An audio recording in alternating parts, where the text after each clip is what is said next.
Can we determine how much top carbon emitters owe other countries? And what's the US and Australia's newest climate deal about?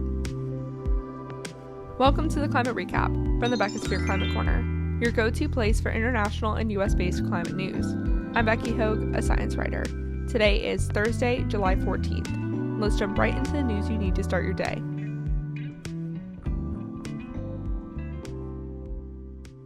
Let's start with some climate studies. A new study at Dartmouth College looked at how much 5 of the top emitters owe the rest of the world for their emissions: the US, China, India, Russia, and Brazil. They are the first, second, seventh, third, and fourth largest historical greenhouse gas emitters, respectively, according to a different analysis published last year.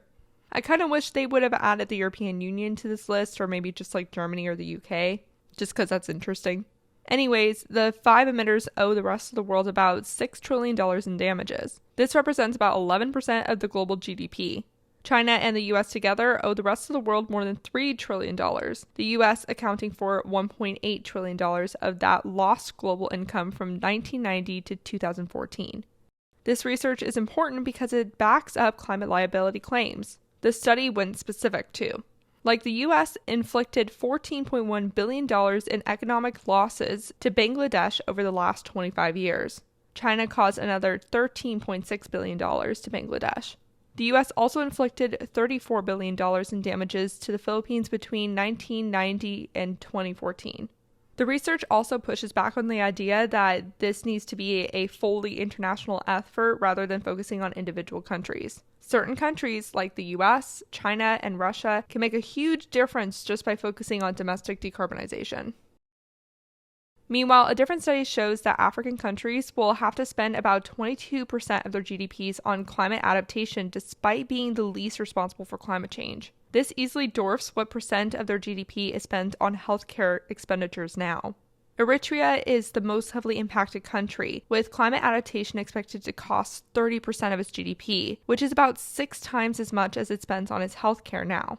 Adaptation comes in the form of things like building higher seawalls, capturing rainwater, switching to drought-tolerant crops, and investing in nature. These two studies together show why wealthy countries need to pay for climate reparations. Time for some climate victories.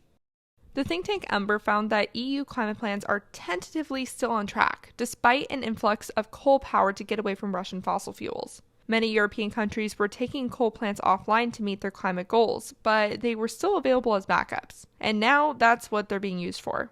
Ember analyzed where 4 countries increasing coal capacity, Germany, Netherlands, Austria, and France, would be in 6 to 18 months. It found that the added emissions in 2023 would represent about 1.3% of 2021's emissions. So a pretty small amount. Now, obviously, we need this coal move to be as temporary as possible, but this is good to hear that it won't break the bank. But the EU needs to move faster on renewables, increasing energy efficiency, and preparing the grid to keep up with its climate goals.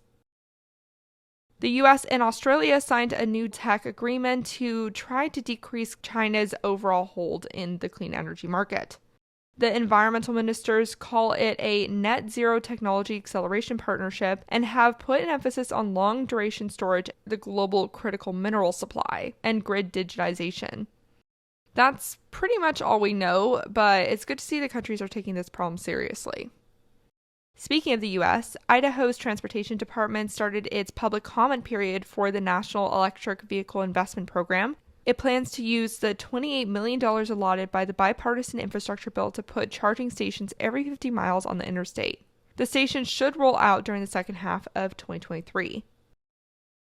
In other Midwest news, Invenergy LLC announced it would increase a 780-mile high-voltage transmission line's capacity by 25% due to there being so much demand for wind power in the region.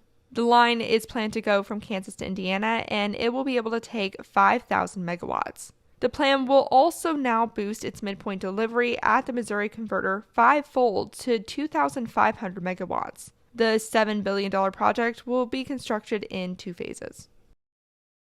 On the East Coast, Massachusetts released its decarbonization roadmap. It plans to cut energy sector emissions by half by 2030 compared to 2005 levels, and the transportation sector emissions by 34% by 2030. This is all to get the state towards net zero by 2050. The plan has two main parts: electrification and energy decarbonization.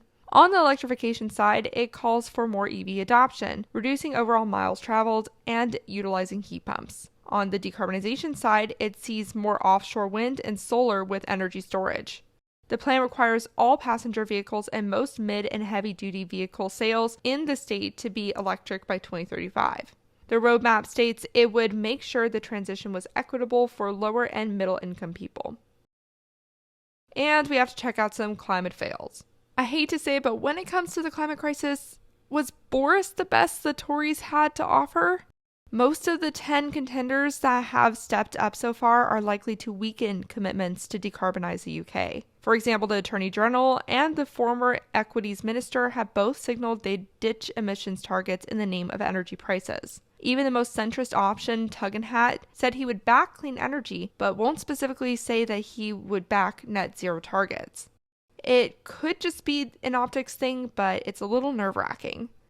What's interesting is business groups representing Coca-Cola, Amazon, Unilever, and Lloyd's Banking Group have called on contenders to protect the net zero goal for the good of the economy. 56,000 jobs have already been created through the clean energy push, and the net zero plan released last year will likely bring another 440,000 jobs by the time it's in full swing. Meanwhile, General Electric cancelled a plan to build an offshore wind blade building factory in the UK due to lack of demand. This is a little surprising to me based on how many plans were just announced last week, but also these plans are still probably a year or two off from actually starting construction, so that's probably not soon enough. It's a shame about the factory though, because it would have provided hundreds of jobs to Northern England. And in the US, a new report by the Center for Effective Philanthropy determined that while 60% of foundations and nonprofits surveyed said they found climate change an extremely urgent problem, only 10% of them actually prioritized funding for the issue. Only 11% of leaders surveyed felt their organization was doing a very effective job at combating climate change, and 4% admitted their organizations were very ineffective in this area. The survey pool contained both climate/environment specific and general philanthropic organizations and nonprofits. About 33% were climate and environment focused. I have one chemical news story. A study by Planet Tracker reveals the top banks that are investing in petrochemical operations in the U.S. Gulf states.